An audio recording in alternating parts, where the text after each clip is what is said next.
All right, so today we're going to take a deep dive into something I know you've been looking into, and it's a pretty big topic: NATO, European defense, all that, and this thing called SEAD, right? Which a lot of people might be thinking, what even ISC? Stands for Suppression of Enemy Air Defenses, and it's basically about making sure our planes can do their jobs. Right, making sure they're not sitting ducks when we need them up in the air. Exactly. You can have all the fancy jets in the world, but if they can't get past the other guy's defenses, well, they're not going to be much use. Not much use at all. Yeah. And that's where things get interesting because we've got these two sources we're looking at today. One from Business Insider talking about how much Europe relies on us, the U.S., for seed. And then this piece from The Hill, which is all about Trump and, his comments lately about whether he's walking back some of his bigger campaign promises. Right. Especially when it comes to foreign policy. It's fascinating how those two stories kind of connect. You know, you've got Europe depending on the U.S. to clear the skies, so to speak. And then you've got Trump, who's been pretty vocal about America's role in NATO. Exactly. So the big question is, can Europe actually defend itself against someone like Russia without us stepping in to handle seed? Yeah. And what happens if Trump decides to shake things up with NATO again? Right, because he's done it before. He has, and the Business Insider article really lays out the problem. Europe's in a tough spot. Yeah. When it comes to seed, they just don't have the resources to do it on their own limited, dedicated seed platforms. Right. And on top of that, Germany and Italy are retiring their Tornado aircraft. Which is a problem because those are some of the few planes they had that were actually equipped for this kind of mission. It almost feels like they weren't really paying attention. It does, doesn't it? Like they assumed we'd always be there to take care of it. Right, the U.S. would always be there. And now they're scrambling. Exactly, scrambling to catch up. But why is that? I mean, Europe's got a pretty sophisticated defense industry overall. You'd think they'd have this covered. Well, it's kind of a combination of things, really. After the Cold War, there was this sense that a big war in Europe was unlikely. So a lot of countries cut back on defense spending. Makes sense. Especially in these specialized areas like sea, it was seen as a way to save money. Right. With the assumption that the U.S. would fill the gap if needed. So they were basically relying on us like a safety net. Exactly. And with Trump back in the picture, that safety net might not be as strong as it used to be. Yeah, and to really understand how big this problem is, we need to look at what's happening in Ukraine. Right. Both sides have really struggled with sea. They have. Which has made it almost impossible to use air power effectively. It's one of the reasons the fighting has been so brutal on the ground. Yeah, the Business Insider article had this quote from a missile defense expert, Matthias Eakin. He said, "Air forces must be able to find, suppress, and destroy mobile surface-to-air missiles to achieve air superiority against even moderately equipped state opponents." So it's not just a theoretical problem. No, it's having real consequences right now. Exactly. And it highlights the risks for Europe if they can't secure air superiority in a conflict. Yeah.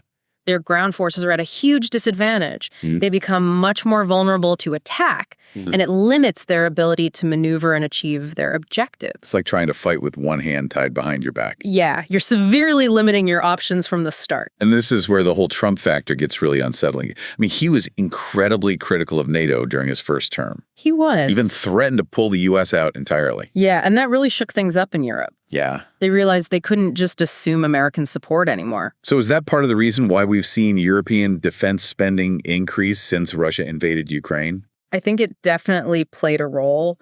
The Ukraine war has been a wake-up call for Europe.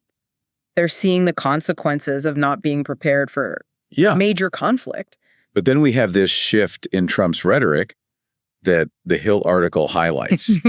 He's not talking about ditching NATO anymore, and he's even softened his stance on things like tariffs and ending the war in Ukraine. It's like he's trying to sound more presidential this time around. Yeah, it's almost like he's acknowledging that things are more complicated than he made them seem on the campaign trail. He is, for example, he recently admitted that bringing down grocery prices once they've gone up is very hard. Right.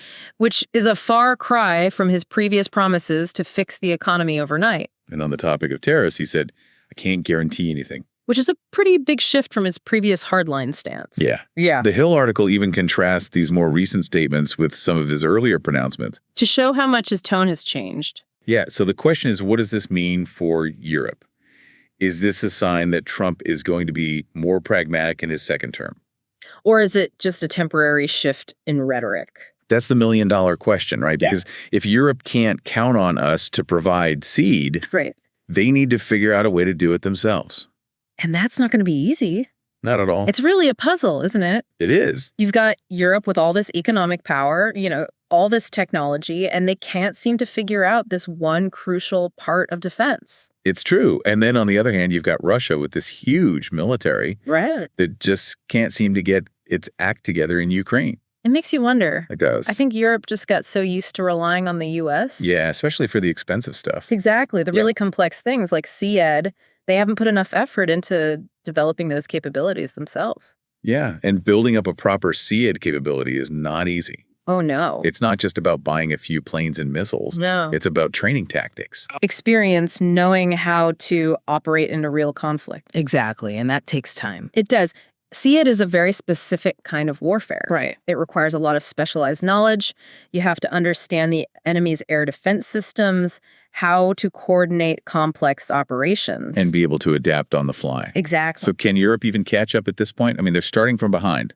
And the threat from Russia is real. It's a steep climb, but they are trying. The Business Insider article mentioned this new missile they're developing. Oh, right. The Spear-U missile. Yeah, it's designed to target enemy radars. So basically disrupt their air defenses. Exactly. That sounds promising. It does, but the article also pointed out how fragmented the European defense industry is. Right, you've got all these different companies in different countries. All doing their own thing. So how are they supposed to come together to build a real SEAD force? That's the challenge. Europe has this long history of individual nations looking out for their own interests. Right. But to really fix this SEAD problem, they'll have to cooperate.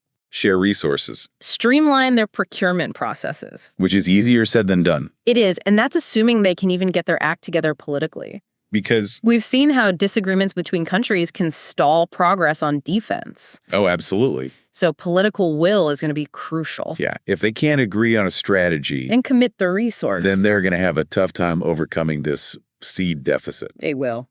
So it all comes back to Trump and what he'll do right. It does. If he pulls back from NATO, even a little bit. It could leave Europe in a very dangerous position. Especially if they haven't managed to beef up their own seed capabilities. It's a big unknown, and it's definitely causing a lot of anxiety for European defense planners. So what are they doing about it? They're hedging their bets, basically. Trying to do everything at once. Exactly. Increasing their own spending while also hoping the U.S. stays committed to NATO. Not an easy position to be in. Not at all. You mentioned earlier that Russia is trying to take advantage of this weakness in Europe's defenses.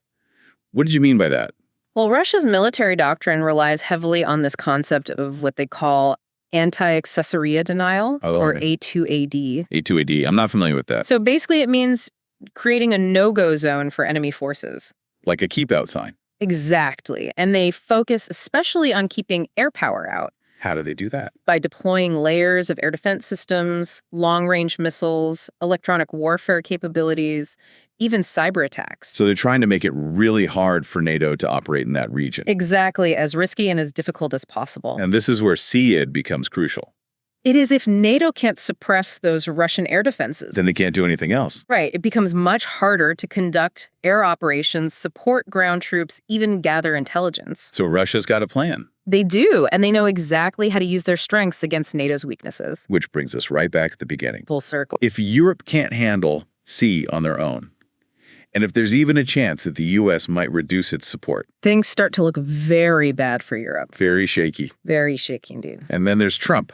The wild card. The big unknown who could change everything. He's definitely a factor that makes it very difficult for European leaders to make long-term plans. So they're preparing for every possibility. Which stretches their resources even thinner. So even if they manage to increase spending and start closing the PSY gap, there's still that uncertainty about whether the U.S. will actually be there to back them up. It's like they're building a house on unsteady ground. That's a good way to put it, trying to build a solid foundation. But the foundation relies on someone who's very unpredictable. It's a lot to take in, isn't it? It is. Feels like we've been going in circles, but I think that just shows how complicated this whole situation is. Yeah. Europe trying to catch up on SEAD, Russia showing off its A2AD, and then there's Trump. The big question mark. The unpredictable factor. Who could just change everything. Exactly, and it's all happening with the war in Ukraine going on, which has already shown us how bad things can get. Right. It's easy to get caught up in all the technical stuff. The military jargon. But we can't forget about the real cost of war. Absolutely. And what's happening in Ukraine just shows how important it is for Europe to fix this sea problem. Yeah, if they want to be able to stand up to Russia and defend themselves, they need to control the airspace. So is there any reason to be optimistic here? Well, there are some glimmers of hope. Okay. Like we said, they are investing in new tech, like that Spear-U missile. Right. And the fact that they're even talking about this, acknowledging the problem, that's a good sign. So they're at least moving in the right direction. They are, but even if they develop the capabilities, they still need the political will to use them. Right. Can they actually work together? To create a unified seed force, that's the real question. And if they can't, what happens if they can't close the seed gap and Trump decides to step back from NATO? That's a scary thought, but it's a possibility they have to consider. What would that even look like? A much weaker Europe. Yeah. One that would have to rely on Russia, which hasn't been a good bet in the past. Not a good bet at all. But you said earlier that Russia has its own problems. They do. That maybe their military isn't as strong as it seems. The war in Ukraine has revealed some weaknesses. Like what? Logistical problems, outdated equipment, even issues with leadership. So even though they have this A2AD strategy, they might not be able to actually pull it off. They might be all talk. It's possible. So maybe Europe has a little more time than we thought. Maybe. But I don't think we should underestimate Russia. No. They're still a powerful force and they can learn from their mistakes. So it's kind of a mixed bag. It is. Europe needs to step up. Yeah. But it'll take time. Russia's a threat, but maybe not unbeatable. And then there's Trump. The wild card who could change the game. Exactly. We're dealing with a lot of moving parts here. We are. It's a complex situation that's constantly changing, so it's important to stay informed. Ask questions. And challenge assumptions. Well said. Well, we've covered a lot of ground today. We have. Given everyone a lot to think about. It's been great diving into this with you. Before we go, let's try to sum things up for our listeners. Okay. First, we need to remember that SEAD is absolutely crucial in modern warfare, especially against someone like Russia, who's done so much into air defenses. Right, and Europe is in a difficult position. They depend on the U.S. for SEAD, and with Trump back in office, that support is no longer guaranteed.